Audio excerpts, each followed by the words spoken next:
up, y'all? It's me, Erica, and we are down here.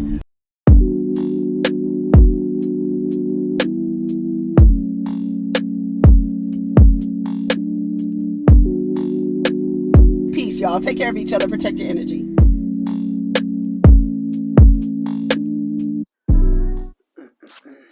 Go buy a shirt off with his head. A queen. Yeah. You know what I'm saying? You feel me? All right. Here we go. Let's get our notes out. Okay. What's up, everybody? It's me, Erica, and this is your Real Housewives of Orange County episode 6 recap. All right. So we start off. Overall, the episode was pretty good. I still don't like Nicole, the Baywatch reject. I'm not. Girl, are people still rocking blinged out phone cases or purses that look like other things? People are still doing that? Like, girl, that is so like... She's so late. I'm sorry. I don't like her. I feel like I don't like her. I do not like her. I don't like her. I don't even like the way that she hung up on Noella. Okay, bye. Thank you. Okay, thank you. It was, what did she say? It was like kind of professional. Thank you very much. I'm hanging up now. I was like, girl, what? Even Noella was like, girl, what? Girl's a mess. Anyways, okay. So Heather and her daughter are going to have chakra readings, and look like auric readings as well. That's what it looked like to me at first, but they said it was chakra readings. And she wants to have this person at her book party. And, you know, Heather is telling her how this is her moment and how she is so proud of her to be a Jewish bisexual conservative Catholic girl. No, a Jewish bisexual going to a conservative Catholic school. Yeah. And she said during the pandemic, her daughter was isolating herself and wasn't going out at all. But I was like, okay, none of us were going out, but okay, I get it. But she started a podcast, and then from the podcast, there was the book. And then while they were there, she meets another young girl, 17-year-old girl who is not straight either. So they were like, oh my God, you're not straight either? Oh my God, what's your Snapchat? So they exchanged Snapchats, and I guess they're friends. I don't know if they're friends or not. Noella and Gina. Gina comes over to Noella's house. She lets Gina know that she found out where James is, Sweet James. Sweet James carried his ass over to Mykonos. I was like, what? She was like, he is not in Puerto Rico. He is not in Florida. Honey, that motherfucker is overseas. I was like, what? So I don't know, she got a hold of his credit card or something like that. And then someone else said, I don't know if, was that last week or did I hear it on the internet, that Noella was able to eat, only able to buy things because of his credit card was connected to the Amazon account. And that was the only way she's been able to buy things. Where did I hear that? Oh my God, I can't remember where I heard that. Anyway, so she feels like the man is going through a midlife crisis. She's saying he doesn't have any difficulty moving on. She needs to stop crying over him. And so now she's anti-penis. And she masturbated the other day. She wanted everybody to know. And so Gina was like, that's good. That's a start. I was like, girl, that's how you being supportive, Gina. That's great. That's great. See? It still works, girl. Okay, Gina. So that was it with Noella and them. Then Jen, Emily, and Heather had a spa day. They were all packed into a damn sauna, sitting there. I thought it was the most ridiculous thing I have ever seen them do. The fact that they look like hear no evil, see no evil, speak no evil, sitting up in this small ass sauna. 3 of them just sitting, like not relaxing, just sitting straight ahead. I don't know what the fuck they talking about, in this glass box. And somebody online was like, oh my God, Emily brought that turkey sandwich in there because she was trying to be iconic. She was trying to have a moment. Girl, they was already looking crazy as it is. What else could have happened? Like, bringing the sandwich, I thought bringing the sandwich in there was hilarious. She was like, what, I can't bring it in here? Why can't I bring it in here? I thought it was funny. If she was trying to have a moment, so what? They're in what is more ridiculous than the moment that's happening? I was like, she was not trying to have a moment. Girl, did y'all see them in that sauna? They looked so stupid. Anyways, while they was in the sauna, had Jen, she lets us know. Let me tell you something. How I check out when Jen starts talking. She is absolutely boring to me. I don't know what she's gonna have to do. Maybe pick another fight with Noella or somebody. Cause every time she starts talking, I check out. Somebody online said, so does her husband. Ryan, girl, I'm over it. I can't take it. So anyways, they sitting in the sauna, and Jen lets us know that after she got married to Ryan, that her ex-boyfriend sued her for every single gift that he's ever given her and started a lawsuit. So she said that put a strain on her relationship with her husband, because it started like right when he was mad that she got married, I guess. And then later on, she says she's still attracted to him. I wonder who the guy is. She says very wealthy, very rich, very wealthy guy. And she met him after her father died, but then she found out that he wasn't divorced. He was only separated. So she broke it off with him.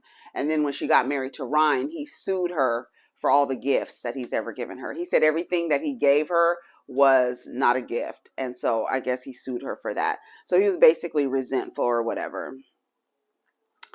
Then they said something about staying with Shane and Emily's. They had their rough patches or whatever. She was like, we was going to make it work because I'm not about to be 45 years old with kids in Orange County, honey. I won't be able to meet anybody. So yeah, she's eating it. She eats the turkey sandwich in the sauna. Okay, great.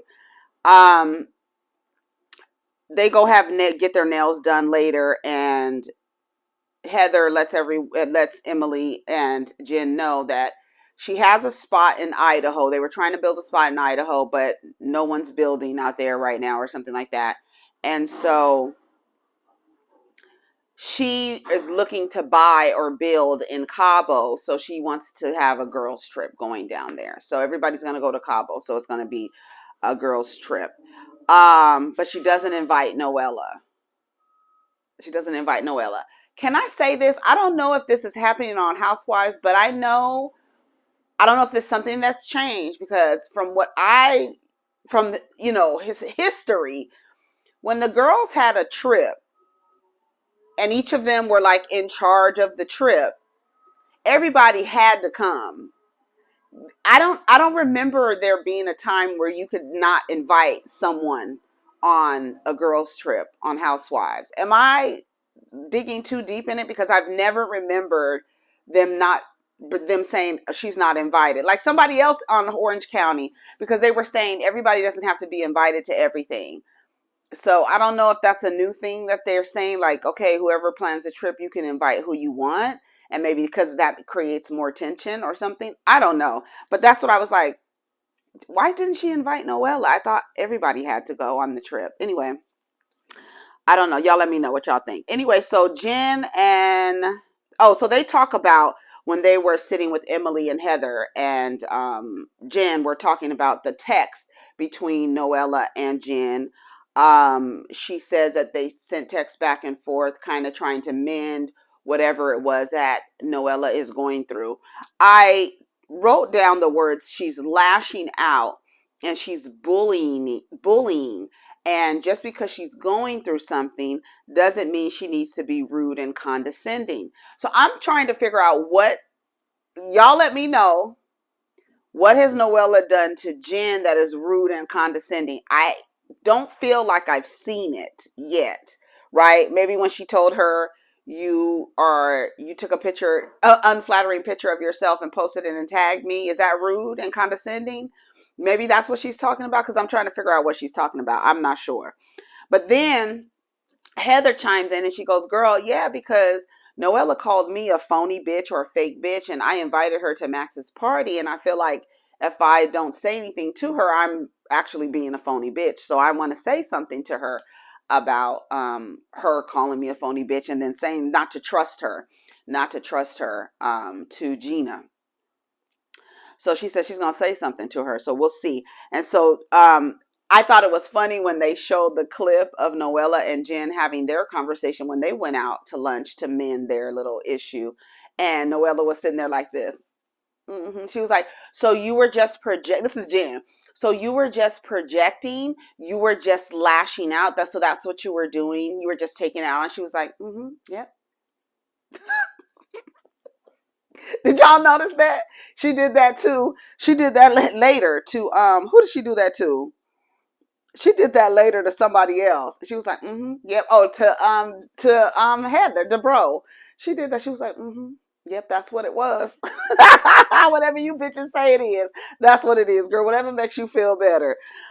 Shannon, she goes, she's in Nashville. She's having lunch with her mom, and her daughters are there. They're sitting down having conversations just about life and everything that's happening in their family and things like that. And, Shannon getting over David and all this other stuff like that. And so her daughter mentions, they mention patterns of behavior, where Sophie says that her boyfriend that she's in a relationship with now, she wants to get married to him, right? They've been together 6 months. She's what, 21 or something like that? I love the way Shannon was like, you have enough time. She was not like, she didn't act crazy. She didn't tell her girl, no, that's ridiculous. You're not about to do that because you know what that does, right? Shannon was like, oh, you want to marry him? Oh, okay. She was like, girl, okay. She was like, but in the interview, she was like, you have enough time. Not one time did Shannon say, you will not marry that boy at 21 years old. She did not say no, nothing, because I think she has enough brains to know when you tell somebody no, it don't matter, especially when it comes to like choosing partnership and you young like that.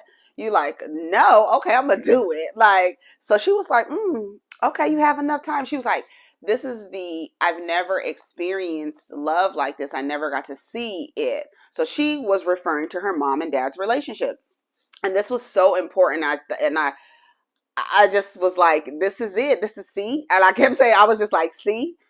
The girl grew up in a household where Shannon wanted to stay with her husband for the kids. And the kids witnessed an unloving, unhealthy relationship. You know why? Because Shannon's mother, was in the same situation. And so Shannon was only repeating what she saw her mother do.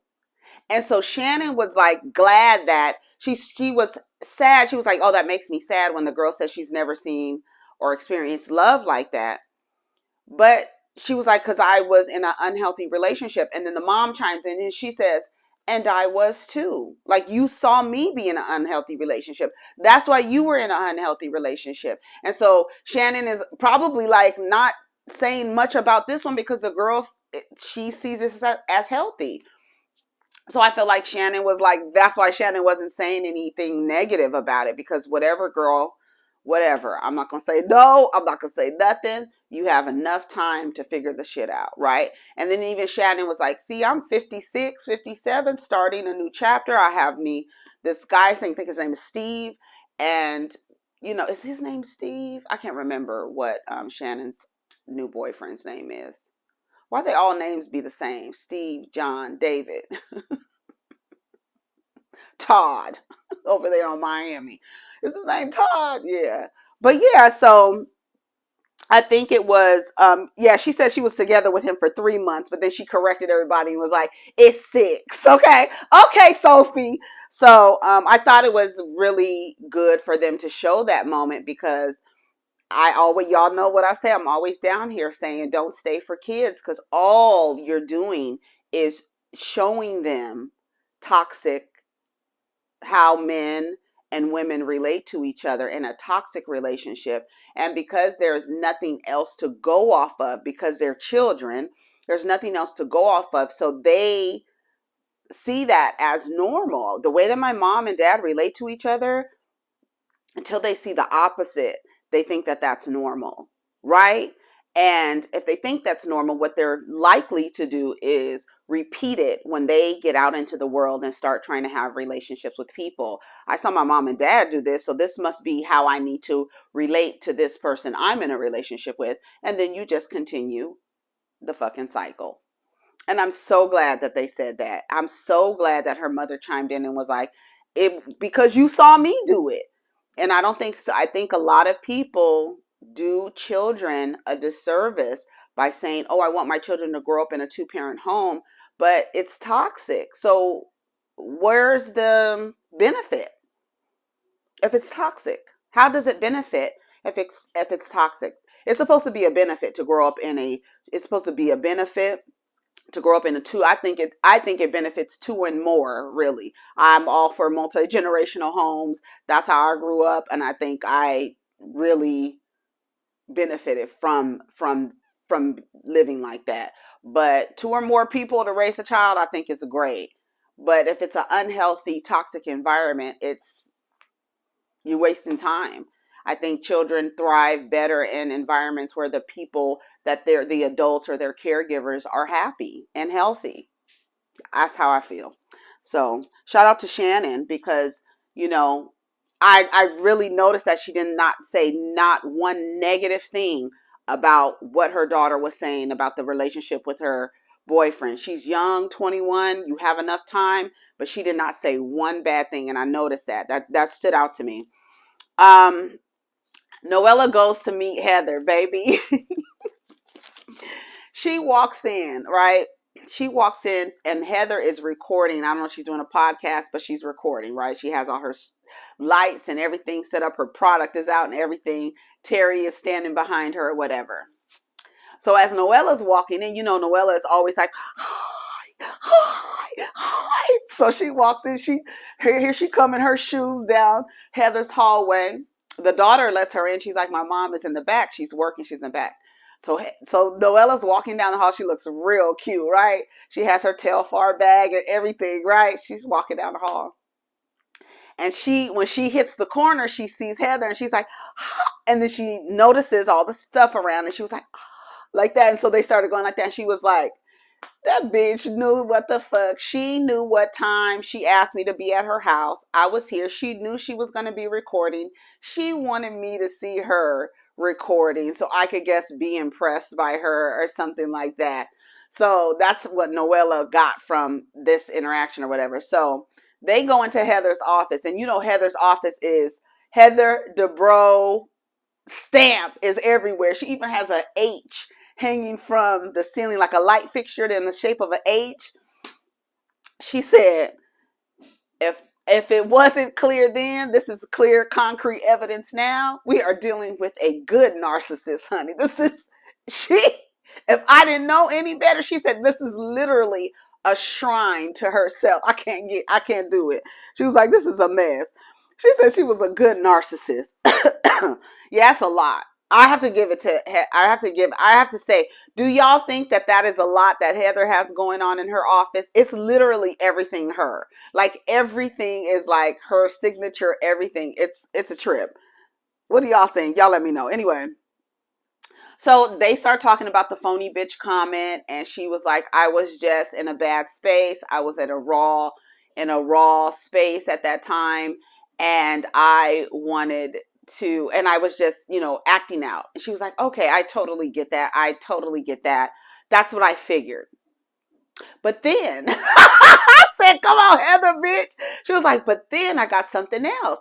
And from Gina, she said that you told her not to trust me. And she was like, what did she say? Oh, because the way that you treated Nicole, after you got off the phone with Nicole, she was a different person. So I saw that. So then Heather goes, I don't know what you're talking about. It sounds like you're speaking a little cryptic or whatever. And she says, no, I'm talking about when at your house, after that situation, the way you spoke to Nicole, it was something totally different. And I guess you told Nicole not to talk about anything like that. And so they showed the clip from when she said she was a fake bitch, or when she said what she did to Nicole was wrong. And she was like, I don't want to talk about that. This is Nicole. I don't want to talk about that anymore. It's over with. I don't want to talk about it anymore. Okay. So don't talk about it anymore. So it seems as if Noella has taken offense to the way that Heather treated Nicole. But Nicole don't fuck with you, Noella. So I'm not sure that's not the battle to choose at this point. I feel like you're choosing a battle for someone who doesn't fuck with you. Like for me, Nicole don't fuck with Noella. And it's clear. And it was clear the day of that lunch. But then when they showed a clip later of the girl hanging up in her face, I was like, if you think this woman is your friend, she was like on the phone with her, and she was like trying to invite her to lunch. This is what she tells everybody later at Max's party. She says, I was trying to call her and invite her out to lunch so we could talk, and she hung up on me. And then they showed the clip, and she was like, you're not being a good friend right now. I don't think I can be the friend to you that you want me to be, because it was the same language that Heather used on Noella. Heather tells Noella, you have a lot of things going on. I'm probably not the friend for you. And that's great. I think it's great for that to be the exchange. And Noella says, I'm not looking for any friends. I'm fine with social friendships. I'm perfectly fine with that.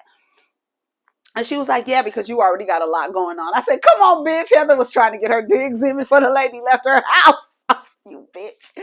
Oh God. So Heather, Heather walks Noella out, girl. She was like, what's her name? Said she was getting psycho vibes. What did she say? She was getting psycho vibes from her. Then she told Heather that she was slamming somebody against the wall. First you said you heard, and then you said somebody told you. So did you hear it? Maybe you heard because somebody told you and you heard it like that. Or I heard. Or did you actually hear Heather and Terry slam somebody up against the wall? I was like, Noella, what are you talking about? Okay, girl. But she says, don't take it personally. Whatever it is I'm going through, don't take it personally. And then that's when Heather said, maybe I'm not the right friend for you. And then in that clip where Nicole hangs up on Noella, Nicole tells Noella, maybe I can't be the friend that you want me to be. So a conversation happened between Heather and Noella. You can't tell me anything different. The language was too similar. And the way it was almost like Nicole was empowered to do it. Like Heather put a battery in her back. Like it's something going on with Heather and Nicole that's deeper than we know. I'm trying to tell y'all, it's something else going on there. I don't know if she's just like a little gnat with her rouge on and her little pointed nose flying around with her little fake titties flying around, looking over everybody's shoulder, trying to get in conversations. I don't like her. I don't like that girl at all. Anyways, on the way to Sammy, what did I call the girl? Max? Is her name Sammy or is her name Max? Okay, I don't know, child. But anyways, Shane and Emily on the way there, they were in the car fussing with each other. She talking about, do I look too big in this dress? And what she said, I think I don't fit this dress or something. He was like, well, why would you wear it? And she was like, are you going to be like this all night? And he was like, maybe. He was like what? She was like annoyed, like he's like annoyed with her. And she was like, well, you could just go home. He looking like, girl, I'm in the car on the way to this little girl's party. I can't go nowhere. I'm trapped. Oh, God. So, baby, Emily gets so toe up at Sammy's party. Sammy, Max. What's the girl's name? I wrote Max over here, Sammy over here. Anyway, so they get to the party. They have the chakra readings over there. Shane lets everybody know he doesn't drink. He don't smoke, nothing. Noella shows up. She looks beautiful. Nicole and this blinged out cell phone purse late. I'm sorry. I don't give a damn how much it costs. And I'm glad that Emily was like, oh my God. What she said, I got my student loans. I'm only pay $1,000 a month on my student loans until I die. She was like, this phone, it costs $15,000 and it only holds a lip gloss. She was talking shit about that phone. I love it. I was here for it. But when Nicole shows up, she doesn't say nothing to Noella, right? And that's when Noella tells everybody that she hung up on her when she was trying to invite her to lunch. She said, I can't be a friend to you. You're not being kind. I'm hanging up now. She hung up. You better draw a boundary that Heather Dubrow drew for you, because there's something going on there. I got my good eye on Nicole and Heather. I don't know what's going on, but we probably about to find out in Cabo. Anyways, Jen with her boring ass, she shows up with Ryan or whatever his name is. And she said that's when she had the meeting with the lunch with Noella. And she was like, okay, so you just felt bad and you were projecting. And Noella was like, mm-hmm. Like, okay, bitch. Okay, bitch. Anyways, they did the chakra reading and Emily's root chakra was on fire. She was like, girl, why is it on fire? But she was like saying at 45 years old, she was like, all that red down there means stop, do not enter, honey. Don't come near me. She said she fell asleep on Shane the night before. That's why he got an attitude. They were supposed to be doing it. She fell asleep. Oh, so Shane has an attitude. Shane got an attitude with her the whole party. Anyway, so Emily is drunk and she's talking to Noella and they talking about how they hair, how Emily was like, girl, I had a lot of hair back then. It wasn't fake. Half of this shit up here is from a horse. Then they start. When I tell you they were so drunk, that's why I was like, girl, when you're not drunk and you watching drunk people, they look so ridiculous. They look so ridiculous. She was talking loud. I was like, come on, Emily. She was talking loud. She says, when we go to Cabo, this is when they were saying they had horses in their hair, horse hair. So they started going. She was like, well, do you like to ride horses? This is Emily. She was like, yeah, I'm not that good. I mean, I'm not that. She was like, we can ride horses in Cabo. And then Noella was like, she was like, what, you weren't invited? And she was like, no. And so, no, Heather didn't invite her. I thought it was weird because, like I said, I thought they all are supposed to go. I don't know. You guys let me know. She was like, I guess because I didn't kiss her ass when I went to her house the other day, I didn't get invited. So that's what it is. And basically, Heather says, we're not friends. We're not cool. I'm not inviting her. I want to go to relax. I'm not trying to invite her. They're going to end up inviting her. It looks like Gina is going to convince Heather to invite her. And, you know, since they cool, she gonna do it, right? So Heather makes a toast. It was really nice to her daughter. The bar is open, honey. They hug the daughter. She wrote her book and everything. And the girl says that she just hopes that it helps one person with whether it's their sexuality, whether it's depression or the mental illness or whatever. She just hopes that she helps one person. So shout out to her. I love to see young people like doing stuff like that because it's like, there's a lot of people that can just be selfish and not care about other people. And when you go through something and then you like flip it and then push it outward in an effort with intention to help people, I think it's wonderful. I think it's a wonderful thing. Emily, Noella, and Shane are having inappropriate conversation, and that's when we find out that Emily fell asleep on Shane the night before, and then that's when Noella was like, "Ooh," she was like, "Okay, I'm about to say something. If it's too much, just tell me it's too much or walk away." Shane starts walking away, but Noella goes, I think y'all have the best sex out of everybody in the group. Everybody think y'all have the best sex, and it was looking like, girl, yeah, right." And then Emily said she's gonna put out tonight and that Shane could get a little booty action. Oh my God. So Emily was talking to Jen, right? And so they were at the bar. Emily is up. Do you hear me? So she's asking Jen about her ex-husband or her ex-boyfriend who sued her for all the stuff. And she was like, girl, what did he get out of you? She was like, anything he wanted back, I just gave it back because I didn't want the headache. And she was like, what did she say? Well, when she said, I have student loans, that's when she was like, oh, girl, I don't have student loans. And she was like, oh, I went on scholarship. I don't either, or whatever. And then she was like, So this man, did he take everything? I mean, did you give him everything? And she was like, I just gave him everything that he wanted or whatever. She was like, well, what was you with him for? Was he cute? Was he attractive? And she was like, did she say he wasn't really attractive, but he was smart? And what she say he was? Smart and attractive. And she was like, he's still attractive. And then she said, did you stay with him for the money? Tell the truth. Tell the truth. You stay with him for the money. You stay with him for the money. I was like, see. Gina was looking like, okay. Gina came over there. Gina was like, it is time for us to go. Let's go. It's time. It's time for us to go. I think it's time for. She was like, you don't think I should finish having a conversation with her? She was like, girl, let's go. Let's just go. So I don't know where Gina and her boyfriend went, but then Shane and Emily, they left. And that's when you could hear them in the bathroom talking about, don't be mad at me. I'm sorry I fell asleep last night. She was like, I'm okay, I'm gonna put out tonight. He was like, can I get some butt action? She was like, okay. Oh my God. That was so funny. We should go home. Anyways, y'all, that was the end of the episode. Y'all let me know what y'all think of the episode. Take care of each other. Protect your energy. Let's get down in the comments. Peace.